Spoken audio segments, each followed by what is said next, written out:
Oh no! Forebears echoes. Oh, this is gonna make me cry. All right, this is a 2-cost Phoenix event. Sorry, let me start over. Yeah. This is a 2-cost Lion event. My apologies to all the Lion. Forebears echoes. It is a spell. It is air. It is air roll only. Action: during a military conflict, choose a character in your Dynasty discard pile. Put that character into play in the conflict. If that character is still in play at the end of the conflict, put it on the bottom of your Dynasty deck. It's a strong card. Must have one influence. Talk us through it, Justin. Yeah, this card is pretty crazy. So it's Spirit Caller on a stick. So it's a spell version of the Spirit Caller effect. So 2-cost event, pretty hefty. I suppose the nearest comparison is Charge. This costs twice as much as Charge, but Charge is completely broken. So this is probably still ridiculously good.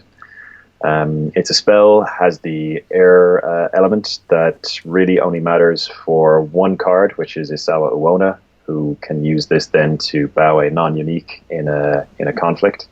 You've got a few other cards, like you got that recent Shiba who can fetch cards if he's in air conflicts. He's not going to be in the deck though. Oh, okay. Yeah. You've got the borderline of not being crap. He's a Bushi, and just doesn't make it in on that basis alone. Air roll only, so yeah. So I mean, it is roll locked, and Phoenix will have the air roll until the end of Gencon. So that's Phoenix, Scorpion. Oh, and Lion are allowed to play this too. They've got Secret Rare. Cool. Shocking. Yeah. So Lion. Yeah. So anyway, so air roll only. So yeah. So some clans will be able to play it beyond Gen Con, some clans will only be able to play it up until Gen Con. Right, and then we get on to the meat of it. So during a military conflict, choose a character in your Dynasty discard pile, put that character to play into the conflict. If the character is still in play at the end of the conflict, put it on the bottom of your Dynasty deck. Okay, so again, this is basically, as we said before, it's Spirit Caller on a stick. Yeah. John says, rolls aren't changing at Gen Con, my bad. In which case, where's Worlds the next time they're changing? In that case? They'll change after Gen Con. So Gen Con will be the last chance for people to get some votes in, I think. There's an announcement due to go up soon. Okay. But yeah, we shouldn't see any rule changes, I think, until after the end of August. Okay, soon enough anyway. Okay, so I don't know. We all know what Spirit Caller does. We all know how good Spirit Caller is. But it's a card that can and probably will see some play in Lion, but where this card is completely bananas is in Phoenix. So Isawa Morisato is the stronghold. Oh, sorry, no, Isawa Morisato. Shut my mouth. Kyuden Isawa is the stronghold to be playing this out of because you can recycle it. And the other card, which is super key, is Fushicho, which is a 6/6 mythic fire bird who comes into play and is just giant. And then before it leaves play, it comes. And before Fushicho leaves play, you can basically put a Phoenix character from your discard pile into play, putting one fate on it, and then Fushicho just disappears, goes off. So previously, Fushicho would disappear at the end of the turn, meaning that the character would come into play at the end of the turn. That is no longer the case. Now Fushicho can bring a character into play in the middle of a turn, thanks to Forebears Echoes, because he will leave play at the end of the conflict, allowing you to bring, for example, Isawa Kade with one fate into play in your home at the end of the first conflict. This has a lot of implications, both for attacking Phoenix and for what Phoenix can do with this card. Basically, the cliff notes is never ever attack a Phoenix deck militarily in your first conflict if you can possibly avoid it, because some crazy shit can happen if you do that. Thank God, Phoenix have no way of changing conflicts to military at a whim. Yeah, you could run into Kuroi Mori. You could. It's possible. It's probably going to stay in a stronghold for the time being, though. I would think so. Just means when you attack the strongholds, you're going to be dealing with multiple stuff too. Anyway, you've got problems there already. Yeah. Okay. So basically, this goes into a deck the other lion card that this deck splashes is my Ancestor Strength, which targets a Shigenja and then gives that Shigenja the 4, like basically turns that Shigenja into a 6/6. Like basically, it copies the political and military skill of a character in your discard pile. So you just have 1-cost 6/6s running around the place. Then you are basically charging Fashichos in from your discard pile, which in turn are fetching giant Phoenix characters into play with Fate on them, who can then attack and will be around for the following turn. It's got Walking the Way, which allows you to filter through your Dynasty deck, looking for big juicy targets to either charge in or to charge in, and also Discard Score also basically puts that character into play in a province, discarding a card there, allowing you to discard massive characters that you can then forbear as echoes into play. So military conflicts turn into a gigantic clusterfuck against Phoenix if they're playing this deck. And because just the way the deck plays, the Phoenix player will be playing out 1 or 2 1-cost characters each turn. They won't be buying anybody big, and they'll be relying on charges, Forebearers, Echoes, and Fashicho to cycle gigantic characters into play for significantly reduced costs and just push you out of the game with value and blitz at the same time. So worst case scenario, we're looking at Phoenix making a 1-cost character at the start, maybe Walking the Way down into a Fashicho, discarding a K-Day from the provinces, attacking with their 1-cost into a military province, charging in Fashicho. Well, I mean, really, the worst case. You don't want to charge in. You want to the absolute worst case is if you attack a Phoenix player militarily. Yeah. So they Walking the Way and they get a K-Day, for example, which they put in a province, or they get a Fashicho, which they put in a province, discarding a K-Day, and then they Walking the Way again, and they put Fashicho in the bin, and then they Forebearers Echoes the Fashicho into the military conflict.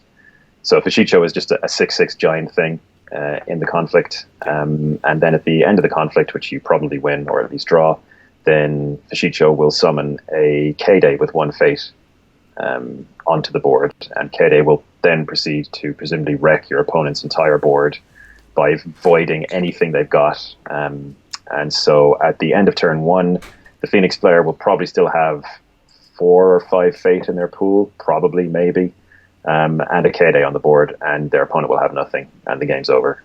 And you're still looking at Kyuden, Asawa. So and Asawa can recycle the Forebearers Echoes, and even if you don't do any of those shenanigans, like mid game, you're looking at your opponent doing 2 Forebearers Echoes in a single turn, because there's no limitation on this.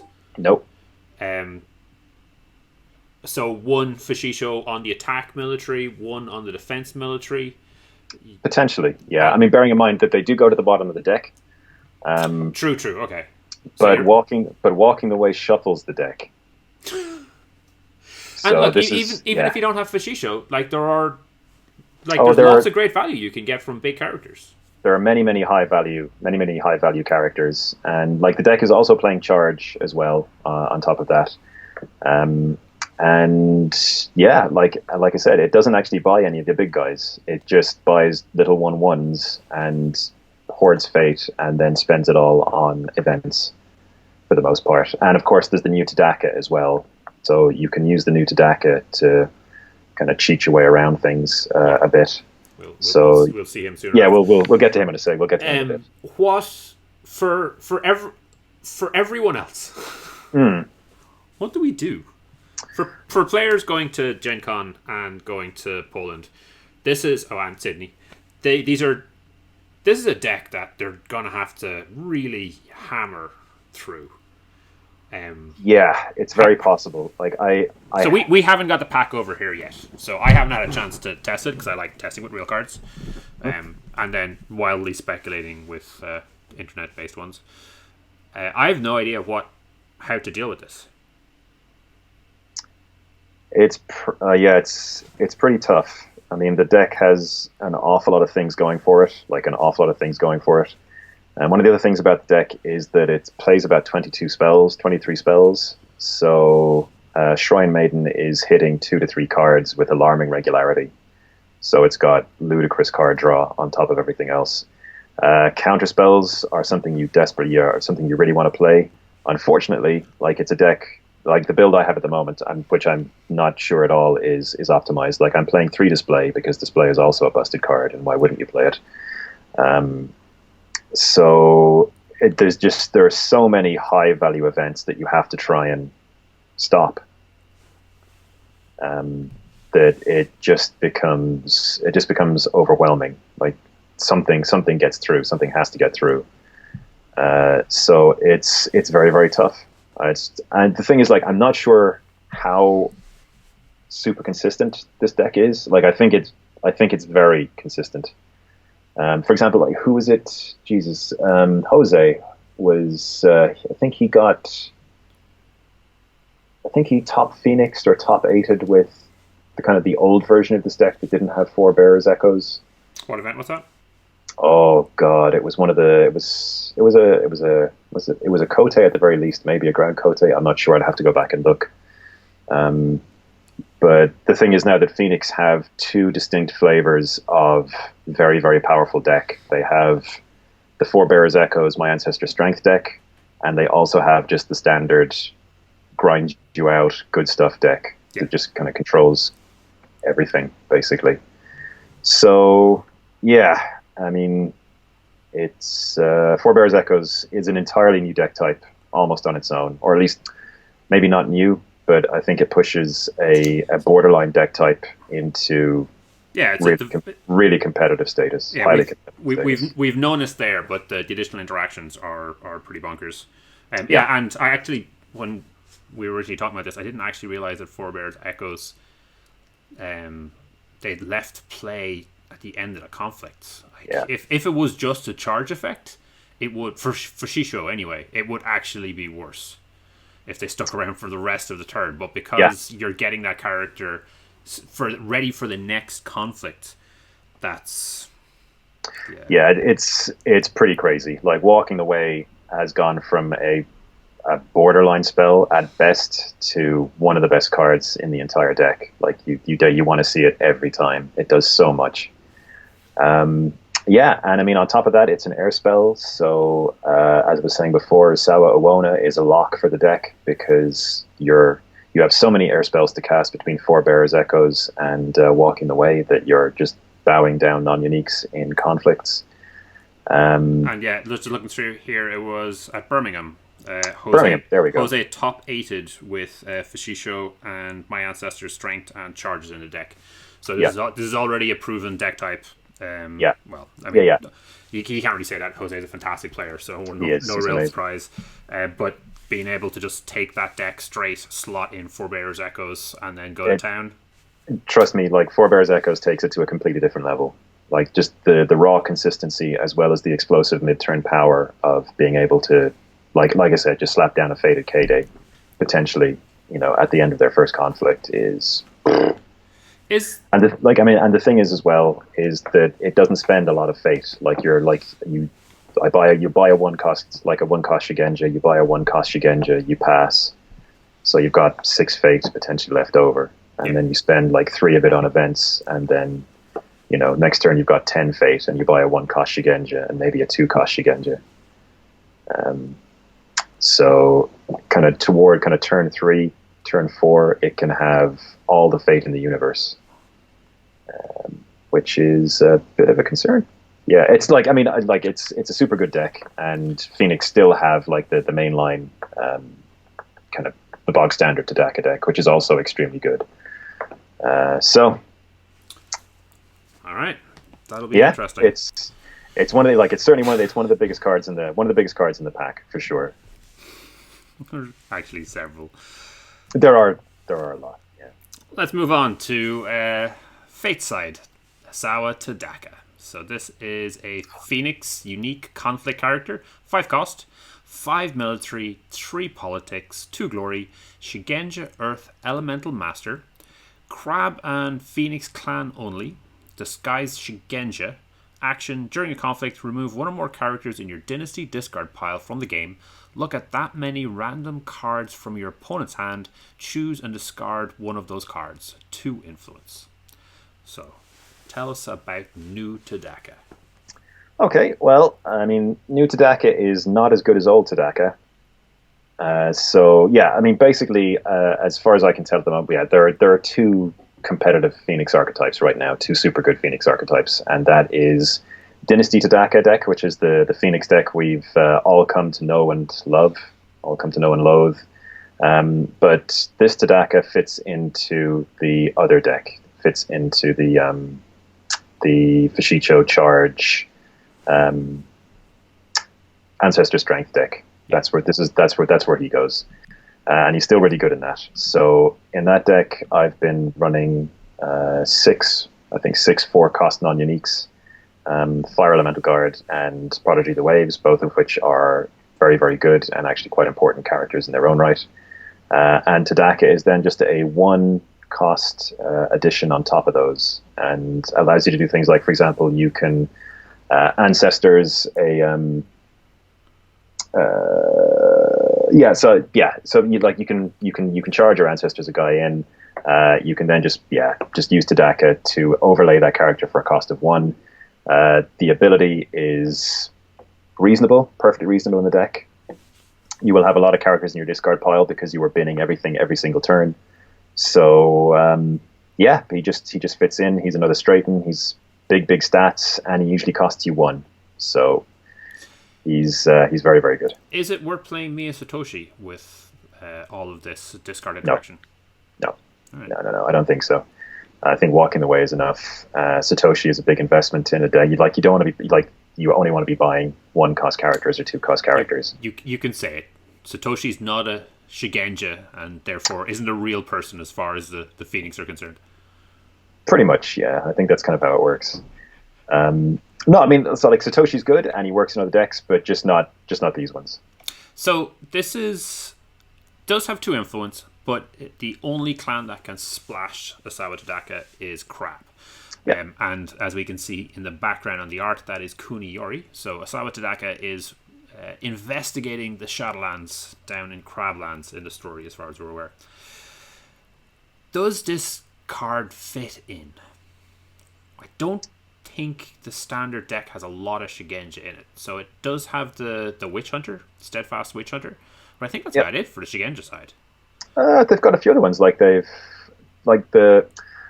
think it's a situation where the kind of the established Crab deck that's been around for about 2 years now and has scarcely changed at all is still just so efficient that not a lot of other Crab archetypes see much or get much of a look in. But there are some decent Crab Shigenja. There's Kuniyori himself. Now I don't know the names. Shows how much I keep up with things. There's the new Kuni, the 1/2 that allows you to basically blanks people's text boxes for turn, the sacrifice guy. There's the other Shigenja that allows you that basically cancels bonuses, like reduces a character to their base skill, as far as I remember. I think there's one who triggers a void effect if they win in the defense or something weird like that. Yeah, he's not very good. But he's also unique, which is not really what you want to be doing with Tadaka. You want to be cheating Tadaka into play as much as possible. And you also have the Steadfast Witch Hunter, of course, who is incredible. So there's actually quite a decent block of non-unique Shigenja there for Crab to work with. And has to be non-unique as well, yeah. Has to be non-unique, yeah. So Tadaka's ability fits in exactly with what a lot of the Crab decks are doing. Like, it supports the discard theme that you see with Kuniyori. Again, they both kind of like the Ring of Earth for that reason. Crab, they tend to sack a lot of characters, so there's generally plenty of fuel for Tadaka to work. So I think he fits. I think I'm not sure if that deck is good enough to supplant the established Crab deck, but there is definitely a Crab Shigenja deck that is getting there. and Tadaka absolutely fits in. The real question is, like, what else do you play in the Phoenix Splash? I suppose against the waves, obviously, but that's kind of the question. Yeah. Is, does the Phoenix Splash in general with that deck give you enough? So to give us some of those names, just to look it up, that 2-cost blank effect is Student of Anatomies. That's due out in a bit. The Apprentice Earth Caller is a 3-cost 3/1 Shigenja that removes bonuses. Of course, you can't use Kuni Yori either, but yeah, it's Kuni Ritsuko, Kuni Yori, Steadfast Witch Hunter. Yeah, so they don't have a lot of non-uniques. They've got some really cool uniques. They've got 9, and I think 9 is probably enough. But do Phoenix have any conflict Shigenja that are worth playing? I know they've got one that gets +1/+1 for every ring claimed, and they've got another one that Seeker of Knowledge, the one that turns, if she's attacking, she turns the conflict into an air. Yeah, Seeker of Knowledge is the one that really that sees play, and actually she's in the deck that she's in the build that I have at the moment, because my Ancestor Strength targets requires a Shigenja to target, so you want as many Shigenja as you can possibly get your hands on. And the Ishiken Initiate was the one I was thinking of. Ishiken Initiate is the other one. But the other one is Kaito Kasori, but another non-unique. Okay, so it's going to be a bit of a struggle. But that said, you don't have to play Tadaka as a... John's saying that the Mantis Tenjinka is an option. And actually, as I was looking through Dave Hoyland's Birmingham winning crab deck, that was an option in there as well. You don't have to use the disguised element of Tadaka. You can just play Tadaka. Like 5 cost, bang.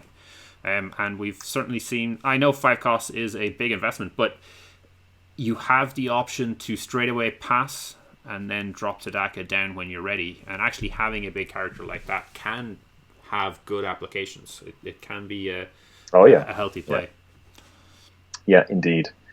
And of course, Crab can just keep him around for a long, long time, even if he doesn't have fate. So, yeah. Tadaka, he's good. He's good. Yeah, obviously, like, he's not a patch. Like the Dynasty side Tadaka is still vastly more powerful. But if you're not playing that card, like if you are playing the charge Fashicho Phoenix, then this version of Tadaka absolutely fits. Why do his eyes glow green? Jade, I don't know. It's awesome. It looks cool. Pretty sure it's not Jade. All right, well, we've done the busted Phoenix card. Let's move on to something else. Earth becomes Sky. Yeah. Oh God. No. Yeah. This card. This is a 1-cost Phoenix event. It is a spell. Earth roll only. Reaction: after a character an opponent controls is readied, bow that character. So this card has had a lot of hype. The big thing about this is your characters will always ready at the end of the turn. So there is always an opportunity to play this. You don't have to have some sort of fancy straighten effect, or they don't have to do something crazy like that. If your big tower unit is straightening at the end of the turn, your opponent can play Earth becomes Sky, and they get bowed again. This can be pretty terrifying. Like, this is...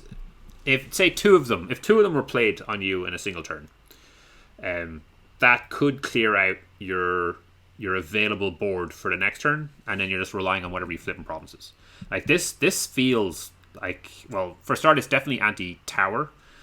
You take out their best unit, and if they've got a heavy investment one unit, this just wrecks it. But late game, like, I mean, worst case scenario, 3 of them, if they've managed to hold on to all 3 until what will ultimately be the last turn of the game, they're going to bow out your entire board at the end of one turn, and then you have to survive that next turn somehow. This seems like a pretty good card, and it has had a lot of hype from the community. Sell me on it.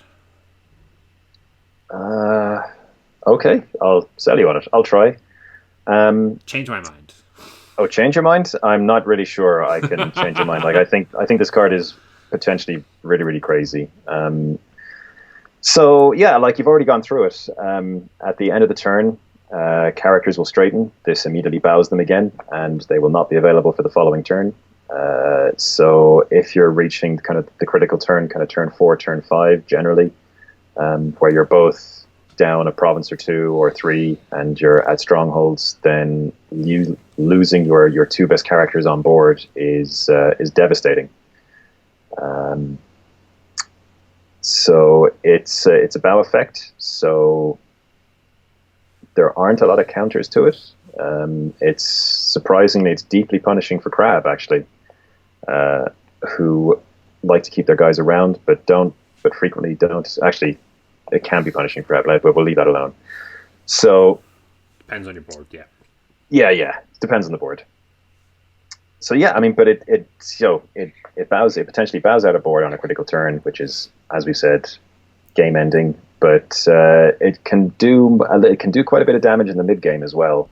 Like if you have a tower character with 2 fate on it, and you get Earth becomes Skied, then that character is first of all bowed for the turn, so they're not going to be contributing much. All other card effects notwithstanding.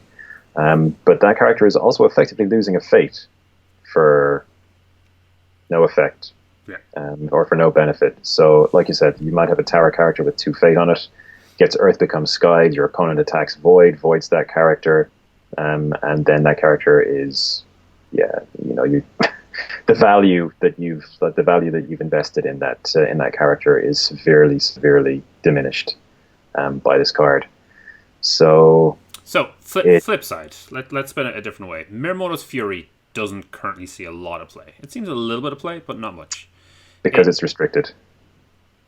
Because it's restricted. Yeah. If Mirumoto's Fury wasn't restricted, it would be in every deck, or it would be in a lot more decks. And Earth Becomes Sky is comparable in power. It's worse in some ways, it's better in others. Yeah. So, I mean, obviously you can't defend... you can't defend Earth Becomes Sky, but at the start of your turn what the situation is. There's not a surprise. Yeah, so I mean, Mirumoto's Fury is the Earth Becomes Sky is the aggressive version of Mirumoto's Fury. And the thing is, like, in this game, attacking is generally better than defending anyway. So, yeah, I don't know. I mean, it's too early to tell, but this is 100% a candidate for the restricted list at some point, despite the Earth roll only restriction. Yeah. It's potentially that powerful, and it's a spell, so Phoenix players can hunt it out with Shrine Maidens. Who's getting better and better, but it's a reaction. But it can't be recycled because it is a reaction. Yeah, exactly. Don't say it can't be recycled. It can't be recycled yet. I'm sure there'll be some additional recycling that you'll eventually get. At some point, yeah. So as one influence and Earth roll, this certainly seems to be a in-our-face attempt to push Earth rolls. Yep. Currently, only Line have Earth rolls. Could this card be something that helps Line push things along? 3 Earth Becomes Skies, maybe a few. Sabotage. No, I have Phoenix. Like, what else could you splash out of Phoenix? Oh, for Lion, Display of Power is always a good one. Like, if when in doubt, just display of Power. I mean, that sounds like a pretty decent splash. Just a bunch of Earth Becomes Skies and some Display of Powers. Yeah, oh, absolutely. I mean, Lion are in a really weird place. Actually, kind of a pretty bad place again at the moment. I think. Yeah. In terms of actual military decks, they just don't seem to be able to match Unicorn at all, and I think they have severe problems against a number of other clans. So I think Lion's best hope at the moment is, or at least for significant success, potentially, is kind of some breakout deck that takes advantage of the new mechanics that have been pushed in the last few releases, specifically to do with low bids and having a lower hand size. So in that case, if you are doing that, you are looking at trying to get the highest impact cards you possibly can, and Earth Becomes Sky is absolutely a high impact card. Yeah. So and it So we know from testing it that it isn't particularly reliable, but Blade of 10,000 Battles yeah, would Jesus. would let you recycle Earth Becomes Sky. Because there's always a way to recycle, don't forget. Yeah, there is. And Jesus. then every turn Jesus, they're can I hitting say- you with 2 or 3 Earth Become Skies and then rolling over there and taking a province and recycling all those Earth Become Skies. Obviously, you'd need 1 per, and you can only play 1 of those per turn because it's got the limited keyword. Limited. Oh, that's what John was saying. Why isn't Earth Become Sky limited? That would be a great keyword for this. Yeah, so I mean, that's something I think has some potential with Line. I was doing some testing with John over the weekend, and we were playing Sashimonos. That was a lot of fun. Sashimonos card. It's a good card. I like it. It is a good card, but what a time to be alive when 2-cost attachments are seeing regular play. Yep. Well, you just keep throwing attachments at them until it chokes their life goes. Yeah. All right, let's move on. Earth Becomes Sky, fantastic card. Definitely consideration for Earth rolls. We're gonna have some choices at Worlds. Before that, we're gonna have the last of the player votes. It'll be interesting to see if Phoenix, for example, decide to go Earth roll because of this. It's possible. I mean, it's an incredible board control tool. So, I mean, I can see a world where Crane would choose an Earth roll and just add another board control trick to their arsenal of murder and denial. So, it's dark days. So yeah. All right. Next up, we have Alluring Patron. So this is a Scorpion character. So it's a conflict character. It is 4 cost, 1 military, 4 political, 2 glory. It's a courtier. Fire roll only. Action: during a conflict in which this character is participating, choose a character your opponent controls in his or her home. Your opponent selects one. Either move that character to the conflict or dishonor it. So this is a 4 cost conflict character. That's pretty chunky. I mean, we're talking about how Tadaka is a 5 cost conflict character, and has a place. Crab definitely could play it just on those stats and ignoring Disguised. This is a little bit more of a hard sell for me, I think. A 4 cost 1/4. The ability is a weaker version of Hiroe, who was very, very popular at the start, but has definitely drifted out in popularity, and it's limited to fire roll only.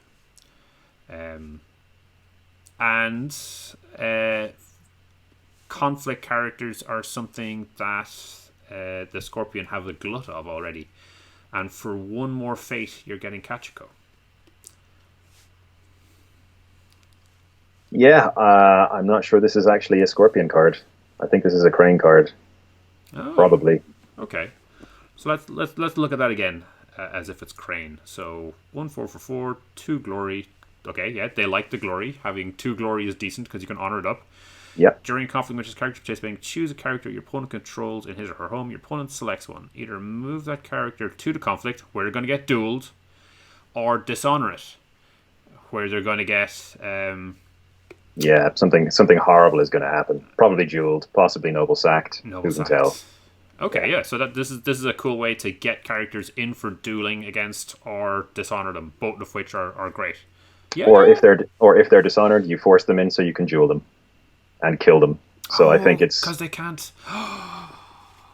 Ooh, interesting. Okay. Yeah, it's a Crane card. It's 100% a Crane card. And then you're splashing presumably for shamed. Sorry, Forged Edicts, rather. You don't splash for shamed. Well, no, if you're Crane, you've already got Voice of Honor, so I'm not sure you'd necessarily... You could have more. I don't know. I'm not sure what else I would splash in. I'd have to take a look at it. But I think this is definitely a consideration for Crane. Crane do have a fire roll still, don't they? They do. Yeah. I think it's pull out the list.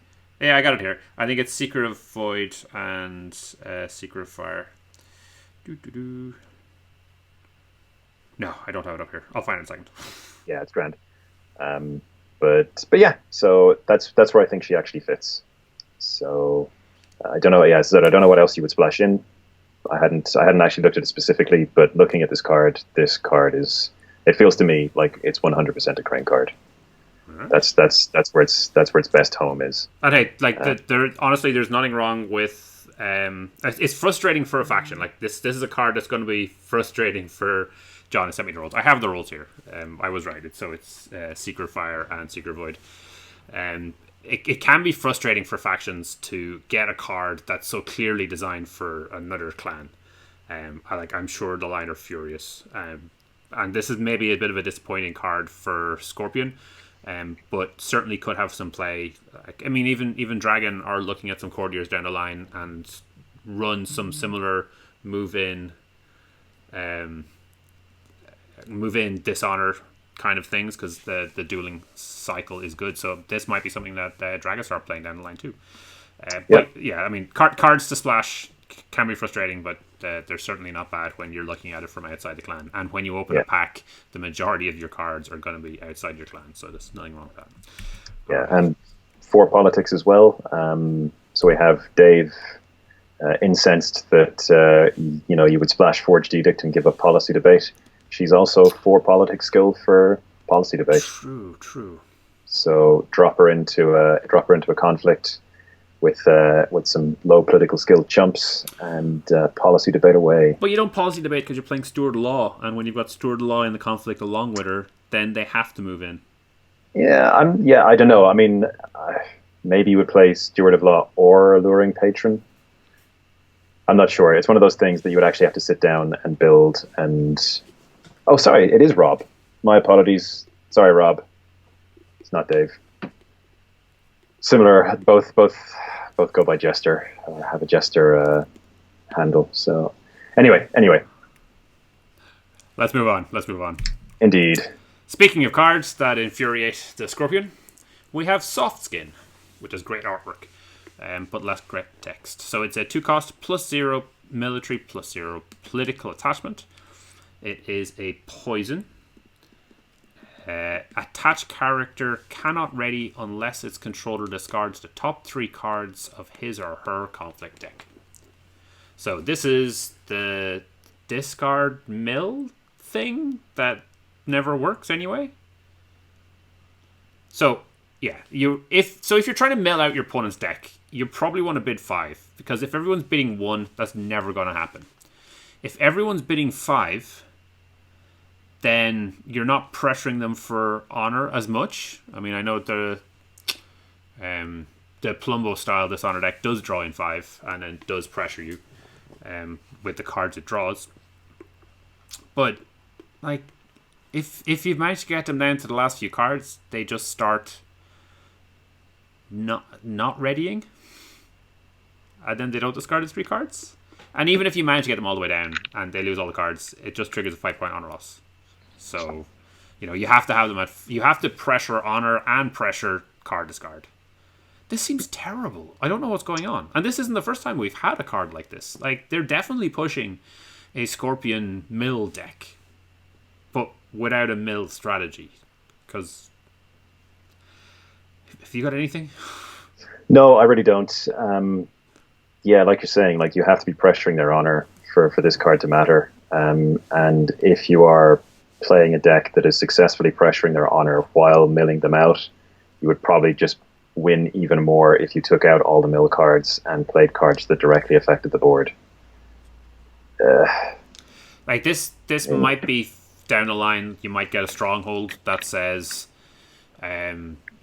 discard 3 cards from your opponent's discard pile, remove them from the game. If you do that, then inflict a 1-point honor loss. And you can do that. Yeah. I mean, oh no, absolutely. I mean, there could be cards down the line that absolutely make this work. But I think it's also the fact that it costs 2 fate is just boggling to me. Like, full on boggling. Yeah, I mean, this is what pacifism or stolen breath levels, so can't assign to a conflict of a certain type. And those cards are terrible and don't see play. And this card is 2 fate for an ability that your opponent can basically ignore for most of the game while they beat the crap out of you because you just spent 2 fate on something that does nothing. No. It powers up Tadaka. It powers up Kyuden Asawa. This is like forebears. No, not forebears, but like dumping stuff into your conflict deck discard can help certain decks. Yeah, but if I'm a Phoenix player, I'm not going to splash Scorpion so I can play soft skin on my own guys so I can fill my. No. I'm saying if someone plays it on you. I mean, but that's not a crazy idea. But it just might. Yeah, it just might. It's a bold strategy, Cotton. But in that case, that's another knock against this card, because if you do put this on like a Phoenix player's character, then you are just feeding them potential targets for their Unasawa to work. So this is what we're looking for. We're looking for like the best interaction this has is with the best interaction this card has is taking it out of your deck and putting almost any other card in the game in its place. Yeah, literally. This card is actually more likely to combo with something that lets you play cards from your discard. Like right now, and for the foreseeable future, you're more likely to use this card as an enabler for some effect that pulls stuff out of your own discard pile than you are for any other proactive effect. It's very possible. Yeah, it's very possible. Right. But at the same time, it's inconsistent, expensive. Scorpion don't want to be playing 2-cost attachments onto guys because they don't like playing Fate on their guys in the first place. I don't know. I just like so John was saying, like when they accidentally make mill work, I'm sure this card will go into it. But my God, it's in a vacuum, or at least where we are at the moment, it's breathtakingly terrible. Yeah, I mean, we gotta hope that there is some sort of plan. But if there is, and I think this can be said about many things. They're doing it in the wrong order. Like they're printing the cards that are completely unplayable now, but might be relevant later down the line, rather than printing cards earlier that have limited functionality and then slowly expanding that functionality. Anyway, let's move on. Unfulfilled Duty. This is actually a really cool one. So this is a 2-cost unicorn event. Earth rule only. Action, choose any number of characters with no fate that have a total printed cost of 6 or lower. Ready each of those characters, and it is 2 influence. So talk us through this. Okay, so 2-cost event, expensive, better be worth it. Earth roll only, so another super good Earth card, as we're going to see in a second. Yeah, and the action is choose any number of characters with no fate, who have a total printed cost of 6 or lower, which coincidentally would describe, the entire number of characters you brought back with, say, a cavalry reserves, and you get to ready each of those characters. So it's basically just giving you a double use out of your cavalry reserves. I would just think it's the same cost of Fushisho when you're splashing unicorn in, so you can charge in your Fushisho, then ready your Fushisho, then Fushisho your Fushisho. Potentially, yeah. Oh no, but you can't. Yeah, but you wouldn't be doing that because this is Earth roll only, and the Lion spell. Yes. Oh, the Lion spell is okay. The Lion spell is air roll only, so never the twain shall meet. Okay. But yeah, I mean, it's a mass straighten action, which is incredible. Like straighten actions are super powerful in themselves, just because. Like in this game, straighten actions are incredibly powerful tempo tools. They're also incredibly powerful economic tools because your resources are constantly decaying. Your onboard resources are constantly decaying. So the more uses you get out of them, the more potent, the more powerful, the more economic value you're getting out of the resources you've invested. So the big thing with this is that it's no fate, that they have to have no fate. They have to have no fate, and that is something of a restriction. But like in general terms, it's going to be pretty hard to engineer that.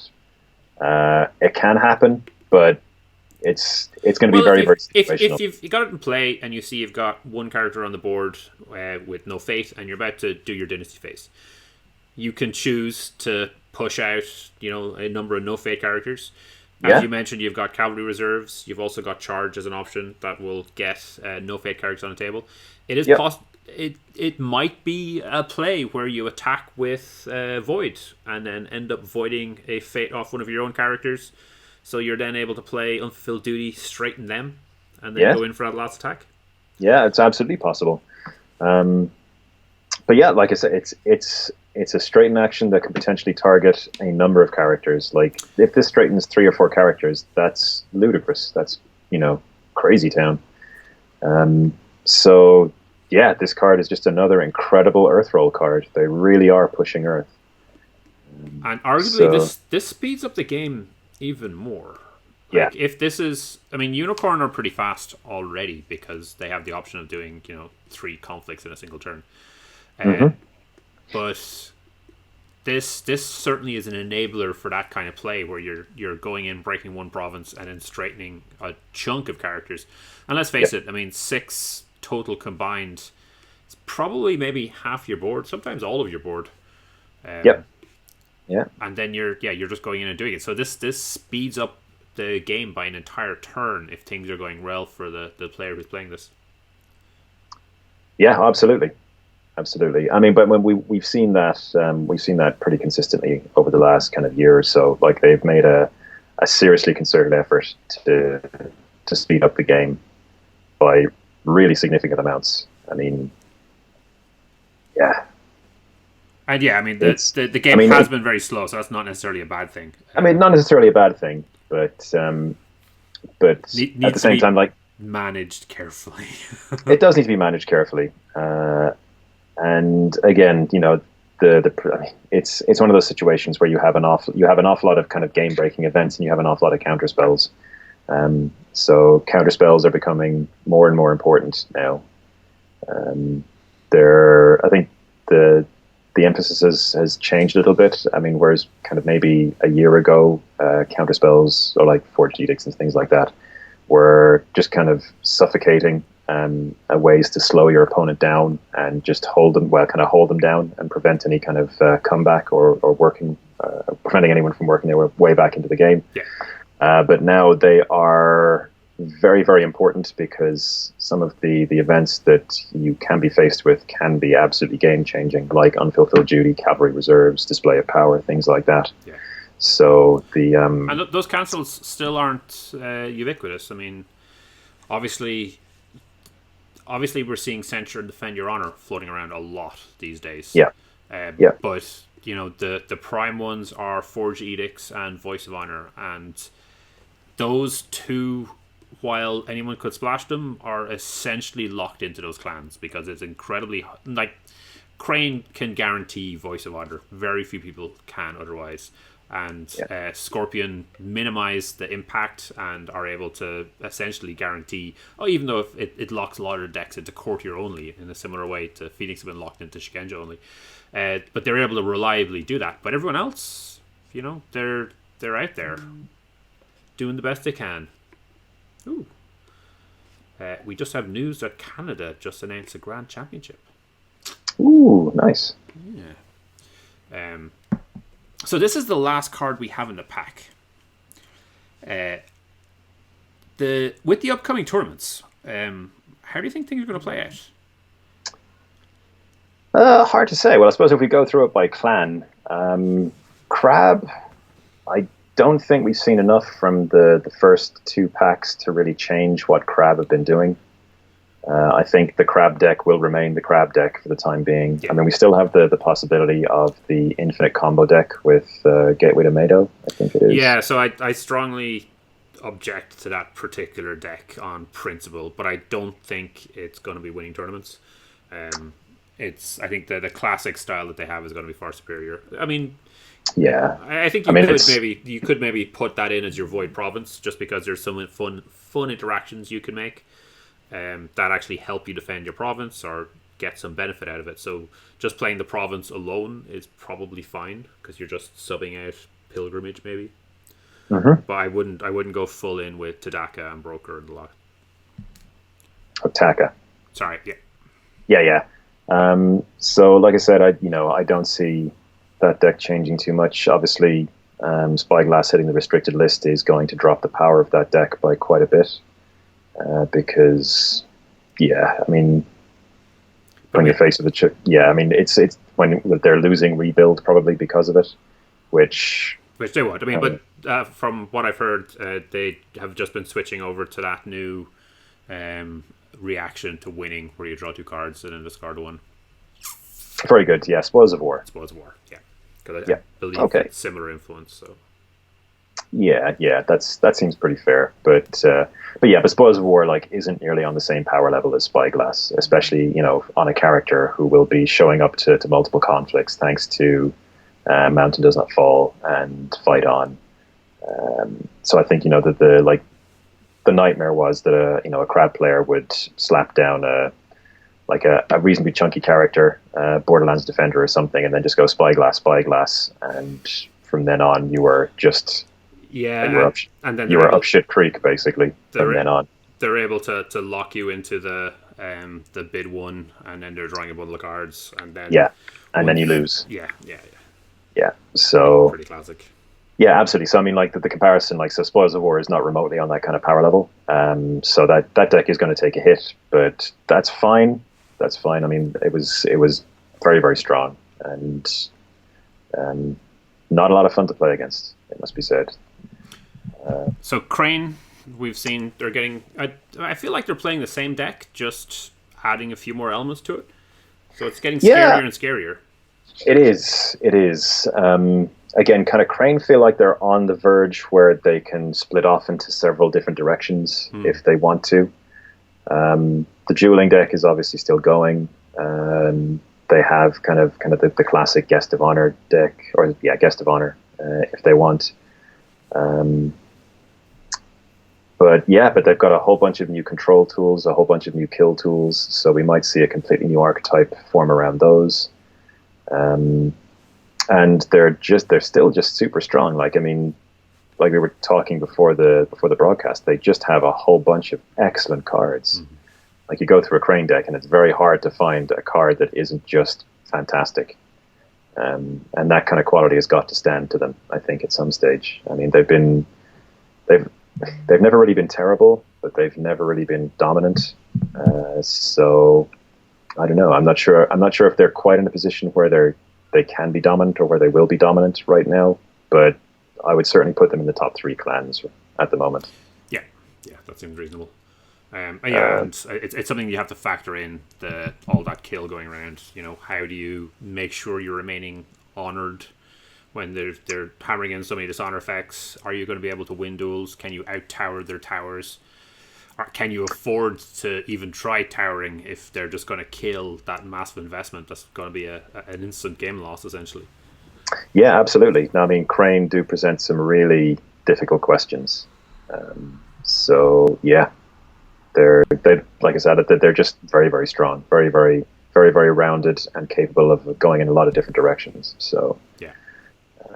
Dragon next.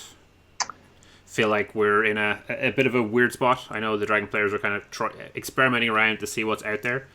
In the recent packs, we haven't really got that much. Obviously, we've seen Kitsuki Yuakimi in this pack, who is very interesting. The ring attachment, has had a lot of fun playing it, but it hasn't been a good card. Even when your opponent lets it lie, typically you'll get 1 ring trigger off it, and then next turn they'll attack into it, so it's no longer a unclaimed ring, and it makes it a lot trickier to actually activate it then, and that's without any sort of attachment control. Anyway, that's an aside. I think there's some interesting decks that Dragon go down.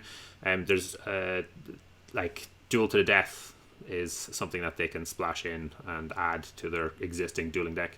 And I've had some fun playing Sashimono, in a Bushi focused deck. That's a lot of fun. You get a big guy and you just keep hammering in on those provinces. And down the line, there's going to be a courtier deck. We're getting a lot of really cool courtier cards, but they're not there yet. So yeah, I don't think Dragon's going to be a real consideration for the upcoming tournaments. But there are certainly Dragon players out there experimenting and innovating and putting something new together. But I think the top deck you're going to see is probably going to be a monk deck doing the same Keeper of Water things that they've been doing for a while. So the next one's always a bit difficult for me. Lion. There's a lot of letters in between. And Lion aren't in a great position either. Hopefully that And actually, Tyler called out Marius's Scorpion Splash deck. It's like, yeah, and the best card that line are playing is Forged Edicts. Way. So yeah, we'll see how far that takes them. I think that Earth Becomes Sky deck has some potential, and yeah, it's just a matter of hammering it down. But yeah, they're definitely a clan coming from behind. Phoenix, presumably the top dogs. No, I would put Scorpion ahead of them. Okay. If I had to give an ordering of clan power at the moment, I think I would go Scorpion at the top, then Phoenix, then Crane. But when I say that, like, it's not like there's it's not a tears worth of difference. It's like, yeah, just an ad. There's a scintilla of difference between those clans. I think I would favor Scorpion simply because the sheer variety of decks that they can put out. They can go in basically any direction they want to. Phoenix decks are probably overall more powerful, but you know exactly what you're going to get. Like those decks are so certainly the kind of the standard Tadaka deck is so refined at this stage that you can probably list it off down to a card or two off the top of your head. Whereas with Scorpion, we've seen for the last 6 months, while they often have a kind of a similar theme. There's a lot of kind of personal flair and variation across decks as people are able to. They've got so many good cards that they're able to tune and kind of go. Yeah. But I don't know, like that Fashisho deck, the explosive power. Like if it puts, no matter what it's facing against, if it draws the right cards, it might be unstoppable. Yeah, it does feel like that at times. It's just working out what that variance is like. Yeah, exactly. I mean, the power level of the deck is incredibly high, and in the mirror, I'm not sure if it necessarily has an edge. It might actually have an edge in the mirror, just because, like one of the key tools in the other Phoenix deck is the Master of Visei Toshi, and Phoenix decks simply do not care about the Master of Visei Toshi. Yeah. And that particular deck isn't really going to care about the 5 fires either. It's like, oh yeah, my card gets back. Yeah, it really doesn't. Hey. Yeah, it really doesn't matter. So those will be the 2 Phoenix decks, I think. You might see a Dishonor deck kind of cropping up here and there, but I'm not sure that they have. Yeah, you might, but I'm not sure they have the consistency or staying power really over the course of a long tournament to make it through. Yeah. And then we've got Scorpion. We've talked about already. So much variety, so many different directions they can go. They can play the most aggressive high tempo decks, or they can play the most controlling, slow, crushing Dishonor decks, and anything in between. So it can be very, very hard to figure out exactly how a Scorpion player is approaching a game. And in tournament card games, not knowing what your opponent is doing or how they're approaching the game is a huge disadvantage. If you don't know what your opponent is doing, you are most of the way toward losing, to be honest. Yeah. So that's just basically the strength that Scorpion have. Like, again, just a lot of good cards doing a lot of good things. And then Unicorn are in a pretty strong position as well, I feel. Obviously, they haven't won anything that I can recall, but they did come second place at Nuremberg. I think have been were a fantastic performer in Birmingham. Like, they've been nipping at the heels of a victory for the last while. Yeah, absolutely. Just super aggressive. Like, if again they're a clan that if they get the right opening and if they lock it in early, there's almost nothing you can do to stop them. They will just roll you, and yeah, that's it. Like, if they get an early Chagatai, if they get an early charge Chagatai, then things can go downhill at such a pace you will not believe it. Yeah. So, and they've got just a razor focus, high aggression, and just absolute explosiveness potentially on any given turn. So they're absolutely nipping on the heels of the big guys. I think maybe they're just a little inconsistent, which is the problem. And they can peter out a little, but they're still strong. Like, all it takes is the right sequence of draws for Unicorn, and they could easily go the whole way. Yeah. So that is Bonds of Blood, and that looks like it's going to be the meta for the next 4 tournaments. So we've got Gencon, then I think it might be Sydney first, then Gencon, then Poland, then Canada, or Canada, Poland? So it looks like Canada is going to be 24th and 25th of August in Ontario. So I think that puts it before Poland. Check out, I'd say, the Alpha Vor Fantasy Flight Games website, but we'll have it up on Imperial Advisor, so you can probably find it easier there. It is possible that some of those later events might be looking at the third pack as well, but it looks like it is around the 18th or 19th of the month when the packs come out. That said, so far I think it's been the third Thursday, but I think they're changing over the Fridays of each month. But next month, August, starts on a Thursday, so maybe the third one will be a lot earlier. And then it's 11 days after that the pack becomes legal. But I think this is kind of the mini environment that we're going to be sitting in with these 2 packs. So that's for the Empire and Bonds of Blood. We're probably going to sit here for a couple of big tournaments, and then after that there'll be another 2 or 3, and then we're looking at Worlds. So yeah, it's kind of interesting to see as things change. This is the moment when people start getting their hands on Bonds of Blood cards, and then the testing goes crazy. So if you do have the time and you've got some ideas, even if you're not making these tournaments, play some games and talk to your clanmates and throw out some ideas and see where it goes. Unless you're filthy Phoenix, in which case shame on you and don't turn up the tournaments. Or tell us how to beat you or something. It looks horrifying. Yeah, I don't know. I mean, we'll see. I like the standard Tadaka deck is still good. Yeah, but yeah, like as I said, I haven't really tested the Fashicho deck significantly at this stage. But certainly in the kind of the gold fishing and the 1 or 2 kind of fun games I've sort of played, it's had some explosive power. All right. And before we kind of settle up, this is the Elemental pack. This is the one that Tyler intentionally got out to us a little bit earlier so we could see what the Elemental roles were and we could kind of make decisions. So obviously the voting is going to come up to an end. Probably if you still have votes in to make, probably should start making them now. They've told us that there's going to be an announcement a little bit beforehand. But, you know, that announcement might be a week after the end date if it gets delayed. So, but yeah, the role system. How do you feel about the role system? I at this stage, I'm not sure what it achieves, I have to say. Like, I'm all for role locking certain cards so that certain interactions simply cannot happen. I think that's a fantastic idea. It slows down degeneracy. It allows you to create lots of different flavors within the game for each element, which I think is entirely fitting for the setting, and yeah, just flavorful, all around good. But I think we're kind of at a point where there are so many good and interesting things that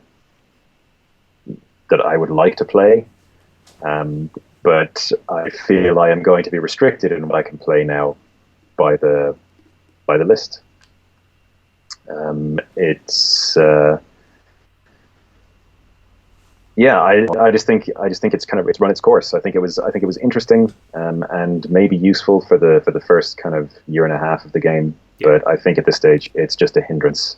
I don't think it actually serves a useful function anymore, and I would do away with it. Yeah, and like expanding out to 2 roles definitely kind of helped. A lot of the clans tried to make sure there was a keeper and a seeker, so at all times you could kind of experiment with a range of decks, if not necessarily all of them. But we've ended up with typically each clan always has the best 2 roles at all points. Yeah, and if that's the case, then the role system is just failing. It's failing at a conceptual level. Yeah, like all it's doing is punishing players who want to play fun, weaker decks. Yeah, well, it also stifles creativity as well, because there are whole swathes of cards that you simply pay no attention to. Like if you're like an air and an earth role, you just don't look at water cards or fire cards or anything like that. And I think that's actually quite a negative thing at this stage. Like there's, I think the card pool is kind of finally big enough that it can support a significant variety of different decks and different clans doing different things. And I think it would actually be healthy and vibrant for the scene at large if role locking, or if clan role locking was just removed. It would be awesome to be able to play just different things, and it gives you a much wider range of tools to respond to the metagame. And we've reached a point now where we actually have a pretty wide range of role locked cards, such that there are very, very interesting choices. And it's not like when we started out when there was like one or two obvious cards. So I think at the start it was like really, really clear what cards you really wanted to get, which is why there was obviously some tension as world's choices were being picked and selections were being made that didn't always meet approval. But yeah, now, I mean, I think there's kind of two ways that seem to be happening. Either clans are bitterly bickering internally because there are different decks that people want to play. And while a little bit of tension I feel is good, division is bad, especially when at the end of it one faction doesn't get to play the game that they were hoping to play and then the other does. And for certain roles, maybe not necessarily for roles, but in theory for certain decks that can be pretty big. Arguably a big one is the Crane players decided to pick the best Seeker role, so they ended up with 2 Seeker roles. So any of them who were interested in a Defend Your Honor deck, which is Keeper only, didn't have that option. Yeah. I mean, another thing, like another hidden problem, I think, with the role locking system is that certain cards only have a given shelf life. Like a card, as more cards are released and as metagames evolve, certain cards simply fall off. They're simply not good enough to compete anymore. Yeah. And if you have a card that is borderline, or you could have a card that may have seen play during a certain period, but didn't because its clan didn't have the correct role. And because of that, the card never sees play. Yeah. And that's kind of a shame because, you've created these cards, you've put them out there, maybe people have gotten excited about them, and then by the time that card is there to be played, its time has already passed. I don't know, maybe there's something very samurai and very Japanese about that, but it's... Yeah, I said I don't see what role locking is actually achieving anymore.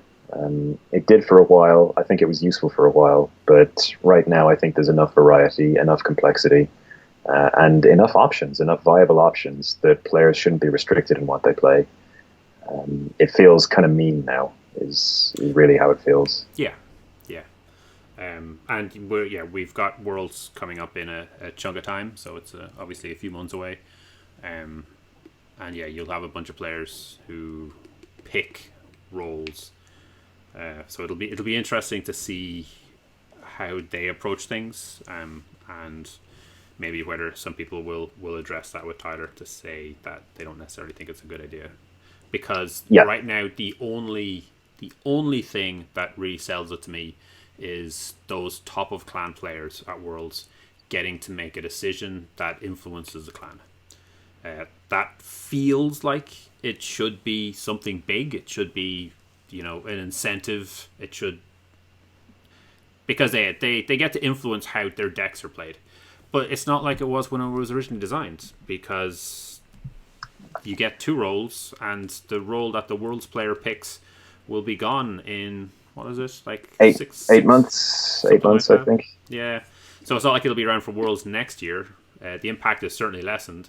And I think, especially for the kind of the clans that maybe finish poorer, they're probably never going to play that role, because the roles that they get to pick during the votes are always going to be better than the one that they're going to get stuck with at Worlds, unless Tyler shakes things up and changes things. But yeah, I certainly feel that letting that go would be a good idea. Yeah, I mean, there are different. I mean, there are different ways that you could approach it. I mean, you could go back to how it was done in the old ways and give like the top of clan players a significant storyline choice to make on behalf of their clan. Like storyline choices are rare enough that, I mean, they are super rare these days, incredibly rare actually. So there's quite a bit of prestige in that. And it carries it carries involvement with the game beyond the cards themselves. I mean, choosing the roles is all about choosing what's most effective. It's min-maxing. It's stuff that it's it's not very exciting. It's not very romantic. It's kind of not really what you're hoping for from a samurai game. Yes. Whereas again, something like a story choice maybe is a bit more involving, and it's something that you can look back on in future years and feel emotional about more than, I mean, you're never going to feel emotional about, I picked this role, but you may feel emotional about a character that died or lived as a result of something you did. That's much more likely to leave a mark. But I mean, or there are other ways, like John is saying in chat, is that, just unlock all the roles, but give the role that the top of clan chooses +1 influence for the year. Yeah. So there are lots of minor bonus. Yeah, it's a minor bonus, but it's still, but +1 influence can be a huge difference. So like I said, I mean, I personally feel that role locking has outlived its usefulness, and that they should look at an alternative. So one of the things that I quite enjoyed in the old game was during the 4-win storyline, where you had the. I mechanically I didn't like them, but in principle, picking a heir to the emperor and laying that alongside your clan. That was pretty awesome. That was very cool. And we're moving into a time where we're going to have Hantai Satori and Hantai Daisetsu as a potential Daigatsu. It's Daigatsu. But I was really surprised to see that you could play both in your deck. Obviously, one's a courtier and one's a bushi, so there's a separation in decks. But in theory, you can put Daisetsu and you can put Satori in the same deck, have them fighting side by side, and live in this harmonious world. Should they maybe be looking at playing up that conflict a little bit more? I'm sure they will in the story, but should we maybe unlock Keeper and Elements and then throw in something with Satori or Daisetsu as a choice? Yeah, it's possible. Are we getting into too many cards at the start that we're picking at that stage? we might be. But I mean, when you take a look at what they're doing with the Crane's Civil War, it's surprising that they didn't do something similar with Daisetsu and Satori, where where if you had one in play, they both. Is it the other leaves, or do they both end up getting discarded? I can't remember. I think there's anyway. A timing thing, isn't there? Yeah. But anyway, so if you play it, one of them leaves. So, it was quite surprising that wasn't done. But it's neither here nor there. Like, it's a very minor thing. Anyway, we'll see how that plays out. But yeah, I think role unlocking at this stage is a healthy choice. Now, maybe what they could do instead is they could, God help them, keep a track of the clan's role when they win, and then have some sort of story implications based on that, which I have to admit was originally how I thought they were going to go, because the idea of Keeper or Seeker and then the different elements felt very much like a consequences, and I got the impression that there were going to be some consequences. I'm almost certain that they alluded to that, even if they haven't necessarily followed up on it yet. But there's no point when you're locked in, when you don't get to make that choice. But I think if they opened up the roles and then threw in some story consequences along those lines, like if Dragon kept playing Keeper, we would maybe withdraw a little bit rather than constantly pushing out like a Seeker role might be. If we went for Fire, the reactions from the Dragon Clan might be a little bit more impulsive than maybe if we were in a more contemplative Void or something like that. Yeah, I I wouldn't be a fan of that, I have to say. I would much tangling story and mechanics too much at that point. I think so. I would much rather leave the storytellers to tell their story and do it the way they want to do it. That's fair. Rather than kind of holding. It's kind of like holding tainted elephants again. Yeah, it's kind of like holding their feet to the fire a bit, where where they may be forced into kind of making story decisions that really don't go where the story needs to go or where they want the story to go, but they're compelled to anyway because of a promise that's been made to the players. Yeah. So yeah, I wouldn't necessarily go quite that far. Well, but, as we often say, thank God we just get to critique everything, and we don't actually have to come up with any of the decisions ourselves or make those final calls. No, indeed. So I imagine a lot of that is going to be down to Tyler, although not all of it, because a good chunk of this is probably going to sit in the hands of their new story team, which I believe is a lot of the contract writers kind of getting together. So I don't think that's I think it's a consortium of like-minded people coming together rather than a single voice like Katrina used to have. Although I do think it's notable that Tyler wrote all of those recent stories that went up, which were quite cool. But we obviously have a chunk of stories to see soon. I was reaching towards a point, but I've lost it. It's all good. We get to look forward to all this and see what happens. Yeah, indeed. All right, I think maybe we'll leave it on that, unless you've got anything else to add. No, not really. All right. Thank you very much, everyone. Unsupervised, we're up to 2.5 hours. Woo! Well, it's a pack review. It is a pack review. We might touch on this roll thing a little bit more, because I think it's something that's a bit close to our heart. And yeah, I'll probably get this up on YouTube maybe in like a week or two. God help me. No, hopefully over the weekend. And we'll see how it goes. All right, have a great weekend, everyone, and enjoy playing with new cards. Woo. Yeah, absolutely. I will be. So Yay. Take care. Bye.